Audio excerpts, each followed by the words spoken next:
Perkenalkan, kami dari Rantim, tim perencanaan bisnis dari Universitas Negeri Semarang di KBMK 2022 yang beranggotakan saya sendiri, Anissa Humayroh, Muhammad Rizky Faisal Akbar, dan Anne Heralin. Menjawab permasalahan yang ada, tim kami merencanakan bisnis yaitu beras analog Saloka sebagai inovasi pengganti beras padi dan solusi untuk penderita diabetes. Poin pembahasan yang pertama yaitu latar belakang. Setiap tahun, konsumsi beras di dalam negeri semakin meningkat. Penyebabnya adalah pertumbuhan penduduk yang tidak dapat dikendalikan dengan baik. Menurut data Badan Pusat Statistik, laju pertumbuhan penduduk di Indonesia meningkat sebesar 1,17% pada tahun 2022. Seperti gambar grafik yang tertera di layar ini, setiap tahunnya penduduk di Indonesia selalu mengalami peningkatan. Puncaknya pada tahun 2022, penduduk di Indonesia sudah mencapai sekitar kurang lebih 278 juta penduduk.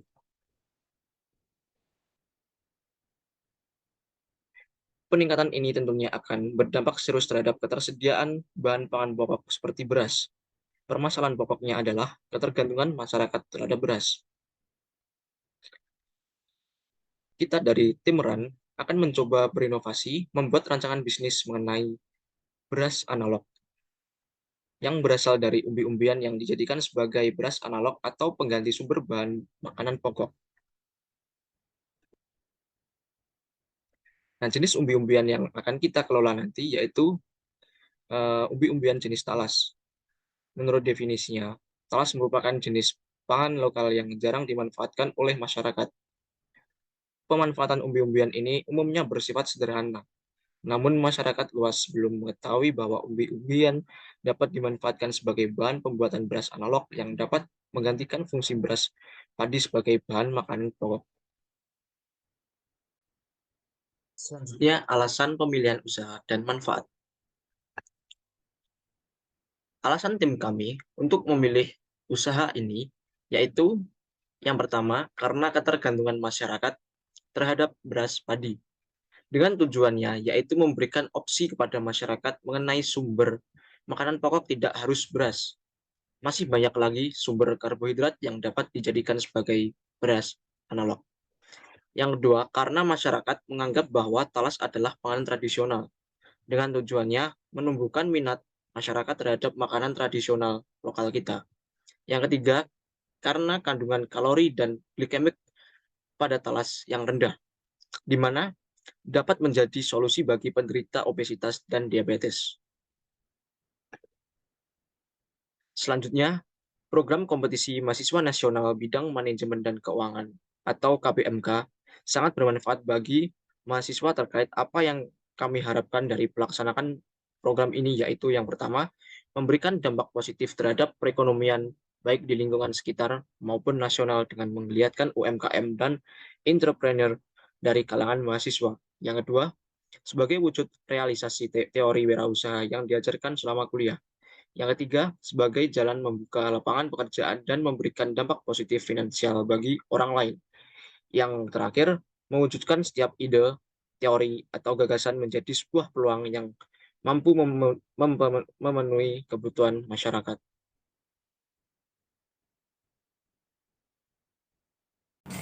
Dalam pengelolaan suatu bisnis atau usaha, seorang pebisnis harus melakukan analisis menyeluruh atas faktor lingkungan yang ada di suatu perusahaan. Metode yang dapat digunakan dalam menganalisis faktor lingkungan perusahaan adalah analisis pastel. Dengan metode yang digunakan dalam penelitian ini adalah pendekatan kualitatif. Hal ini didukung dengan faktor-faktor yang ada dalam analisa pastel yang terdiri dari struktur kualitatif. Analisa pastel mendukung evaluasi secara kualitatif dan lingkungan makro di luar perusahaan.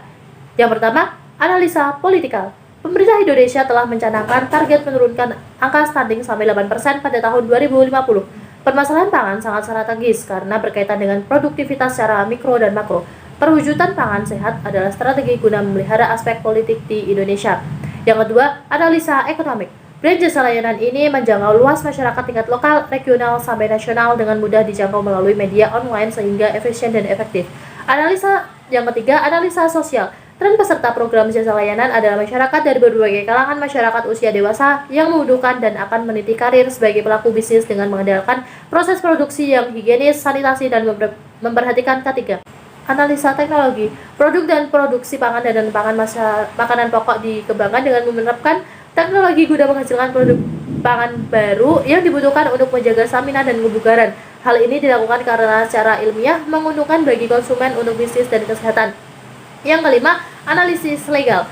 Aspek legal bidang terletak pada bahan baku yang halal dan thayyiban, yakni halal karena positif list dari bahan alami dan bahan lokal yang sudah dinyatakan halal, aman, dan sehat. Beberapa produk pangan dan alat peralatan telah mendapatkan paten sederhana. Promosi dan penjualan pun dapat berjalan sukses dan sesuai etika. Dan yang terakhir adalah analisis environmental. Bahan baku lokal diutamakan dalam pembuatan produk untuk memenuhi zat gizi mikro dari sumber nabati. Didorong untuk menerapkan produksi pangan dengan konsep zero waste dan penganeka-ragaman produk untuk meminimalisir limbah. Ini semua dikonsepkan untuk memelihara aspek ekologi dan lingkungan dan penyimbangan lingkungan. Profil pelanggan atau customer profile merupakan karakteristik yang dapat digunakan untuk mengidentifikasi konsumen. Profil pelanggan dapat membantu bisnis. Beras analog Saloka ini dapat mengetahui lebih banyak mengenai konsumen. Profil konsumen pada produk beras analog Saloka ini yaitu geografis. Diharapkan dapat mengganti keberadaan beras padi, maka beras analog Saloka ini ditujukan untuk seluruh masyarakat Indonesia tanpa terkecuali. Berdasarkan usia, seluruh kalangan masyarakat mulai dari balita hingga lansia. Berdasarkan pendapatan, masyarakat dengan penghasilan tingkat menengah hingga atas. Dan yang terakhir, bagi penderita diabetes. Berdasarkan Pusat Data dan Informasi Kementerian Kesehatan Republik Indonesia pada tahun 2019, Indonesia berada pada peringkat ke-7 di antara 10 negara dengan jumlah penderita diabetes terbanyak, yaitu sebesar 10,7 juta jiwa. Indonesia menjadi salah satu negara yang berada di Asia Tenggara yang masuk dalam daftar tersebut, yang diperkirakan memiliki kontribusi yang besar atas prevalensi kasus diabetes di Asia Tenggara. Menurut Badan Pengajian dan Penerapan Teknologi atau BPPT, tahun 2011, talas bening memiliki kandungan kalori sebesar 374,69 kcal dan indeks glikemik sebesar 55% yang masuk dalam kategori rendah. Dengan begitu, beras analog Saloka ini baik dikonsumsi oleh penderita diabetes karena kandungan indeks glikemiknya yang rendah. Selain dapat menjadi solusi bagi penderita diabetes, beras analog Saloka ini menjadi solusi atas permasalahan kesehatan ketahanan pangan di Indonesia, yang mana masyarakat masih ketergantungan dengan nasi padi. Dengan adanya beras analog Saloka ini, diharapkan masyarakat bisa beralih dengan yang dulunya masih ketergantungan dengan nasi padi, sekarang bisa beralih ke beras analog Saloka yang rasa dan tekstur nasinya tidak jauh berbeda dengan nasi padi. Ya, di sini saya akan menjelaskan tentang rencana operasional, pemasaran, dan organisasi. Di perencanaan sebuah bisnis merupakan sebuah hal penting karena seluruh aktivitas kegiatannya akan berjalan lancar dan sesuai dengan tujuan yang telah ditentukan sebelumnya. Dalam hal ini, bisnis beras Saloka ini memiliki 3 tahap perencanaan, yaitu tahap praproduksi, tahap pelaksanaan produksi, dan tahap pasca produksi. Dalam hal ini, saya akan menjelaskan pertama yaitu tahap praproduksi, yang mana dibagi lagi menjadi 3, yaitu tahap perencanaan produksi, tahap persiapan produksi, dan tahap pengadaan produksi. Yang pertama itu ada tahap perencanaan produksi, yaitu kami melakukan survei terhadap pasar untuk mengetahui minat dan kondisi pasar yang sebenarnya, yang apa saja yang dibutuhkan, yang selanjutnya dianalisis, dan kemudian kami buat inovasi. Selain itu, kami juga akan membahas mengenai pengadaan peralatan dan bahan, pemilihan proses produksi, dan juga pengemasan serta pembagian tugas dalam hal produksi.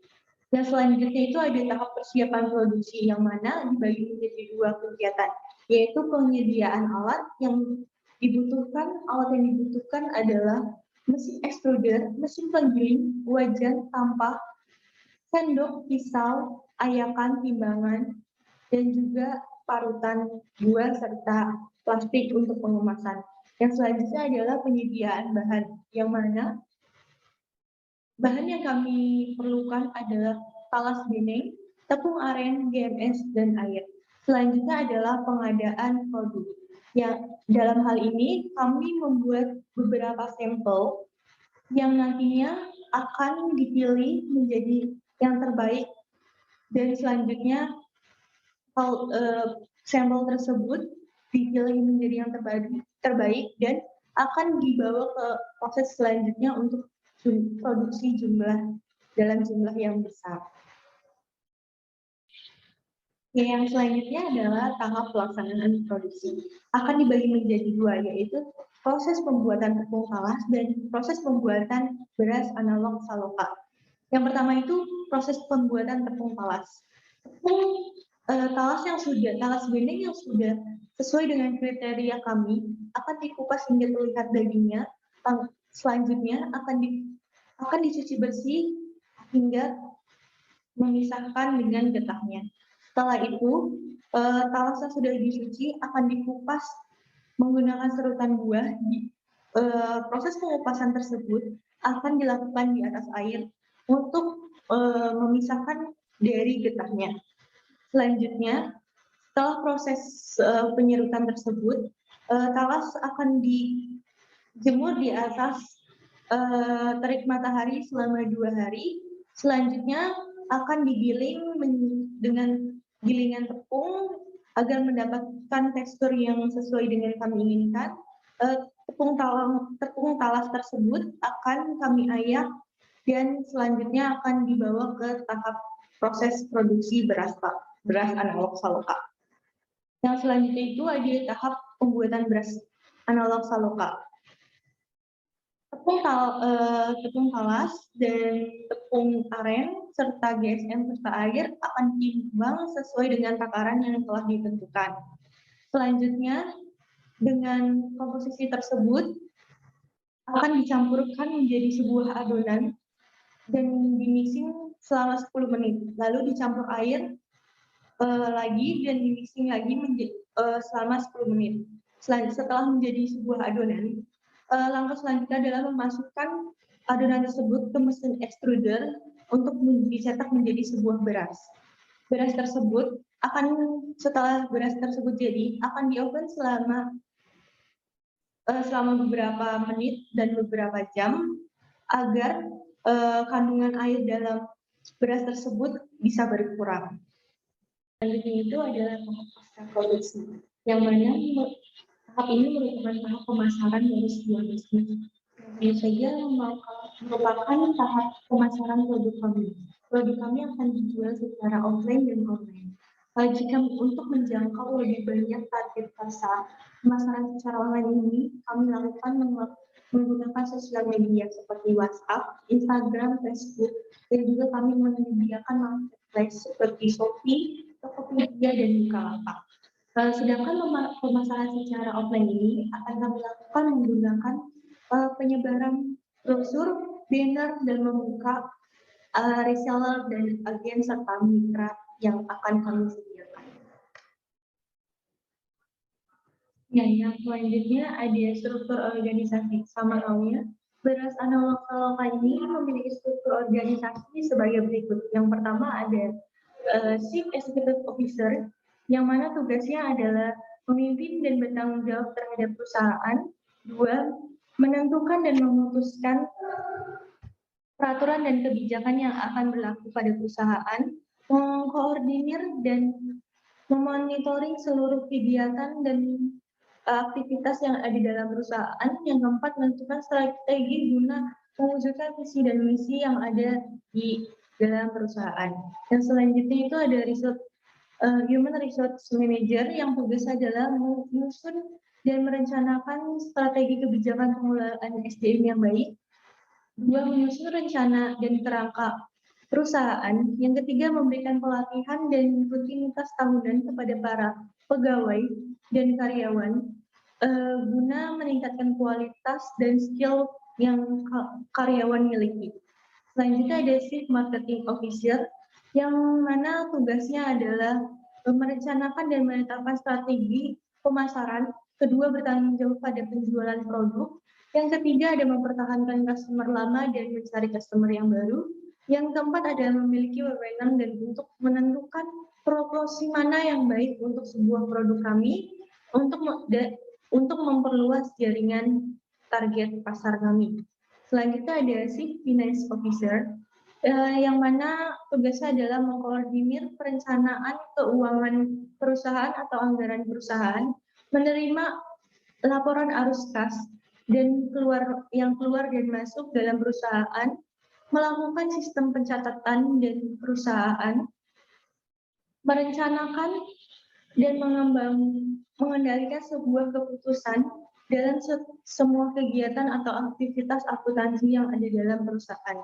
Dan selanjutnya adalah Chief Production Officer yang tugasnya adalah mengembangkan dan menyusun strategi teknologi yang ada di dalam perusahaan guna mempermudah pekerja dalam melakukan pelayanan kepada customer, serta mengelola dan memelihara mesin produksi, menentukan dan merencanakan kebutuhan bisnis pada sistem produksi, serta mengelola anggaran serta biaya yang ada di perusahaan. Dan selanjutnya adalah perencanaan keuangan yang bisa dilihat melalui aspek keuangan sebagai berikut. Dengan kebijakan modal sebagai berikut.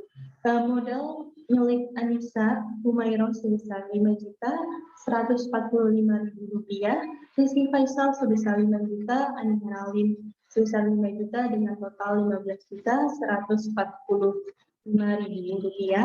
Dengan juga kita memiliki dana investor sebesar Rp80 juta dengan total modal sebesar Rp90.145.000.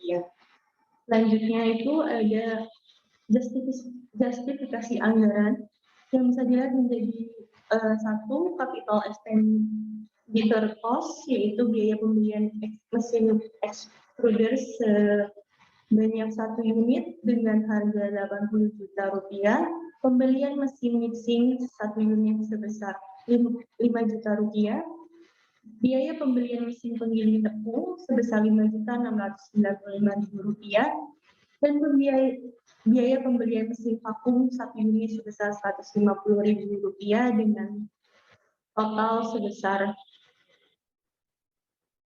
Rp90.845.000. Selanjutnya itu bisa dilihat melalui fixed cost dengan biaya sewa tempat selama 1 bulan sebesar Rp500.000, biaya gaji non produksi selama 1 bulan sebesar Rp200.000, biaya listrik dan air selama 1 bulan sebesar Rp200.000, biaya promosi selama 1 bulan sebesar Rp100.000, dan biaya lain-lain selama 1 bulan sebesar Rp100.000 dengan subtotal Rp1.100.000. Selanjutnya itu ada biaya variable cost, di dalamnya ada biaya bahan baku selama 1 bulan sebesar Rp1.440.000, biaya bahan pembantu selama 1 bulan sebesar Rp510.000, biaya pengemasan selama 1 bulan sebesar Rp170.000, biaya gaji bagian produksi selama 1 bulan sebesar Rp1 juta, dan biaya lain-lain sebesar Rp80.000 dan hasil total Rp3.200.000. Jika ditotal, keuangan kami seluruhnya sebesar Rp95.145.000. Yang selanjutnya itu ada aspek keuangan dari analisis break-even point. Break-even point sendiri merupakan suatu keadaan perusahaan ketika perusahaan itu tidak mengalami laba ataupun tidak mengalami kerugian. Yang mana analisis dalam bisnis berasal analog saloka ini bisa dilihat dari fixed cost sebesar Rp1.100.000 selama 1 bulan, serta variable cost selama 1 bulan itu Rp3.200.000. Kemudian dengan harga jual 1 kilo berasnya adalah Rp25.000. Dan selama 1 bulan kami bisa beroperasi selama 24 hari dengan memproduksi 10 kg setiap harinya, yang mana harga jual tersebut per bulannya yaitu Rp6 juta. Artinya, bisnis beras analog saloka ini akan mencapai break-even point dalam waktu 32 32 bulan, yang mana keadaan tersebut kami tidak mengalami laba ataupun tidak mengalami kerugian. Ya, yang selanjutnya itu ada aspek inovasi dan teknologi yang ada di bisnis beras analog Saloka ini. Inovasi beras analog Saloka ini yaitu menciptakan sebuah produk beras dari sumber karbohidrat, yaitu talas bening. Kandungan dalam talas bening tersebut bisa dijadikan sebagai pengganti nasi padi, yang mana sesuai dengan kebutuhan yang ada pada masyarakat Indonesia. Dalam kandungan talas bening tersebut mengandung kalori dan indeks glikemik yang lebih rendah daripada beras nasi tersebut dan cocok untuk para penderita diabetes dan para pejuang diet. Diharapkan beras analog Saloka ini bisa menjadi pengganti nasi yang lebih sehat untuk masyarakat Indonesia. Baik, selanjutnya yaitu penutup. Jadi kesimpulan dari proposal yang telah kita buat tadi yaitu yang pertama, beras analog merupakan suatu makanan pokok pengganti beras yang kami buat dengan tujuan latar belakang masalah, yaitu ketergantungan masyarakat terhadap beras. Yang kedua, produk kami ini bertujuan untuk meminimalisir ketergantungan masyarakat terhadap beras padi dan memberikan solusi makanan pokok kepada penderita diabetes. Yang ketiga, dengan analisis Bechtel, bisnis model kanvas dan analisis BEP yang telah kita lakukan, bahwa bisnis ini dapat direalisasikan pada masa sekarang dan masa yang akan datang. Sekian dari tim kami, terima kasih.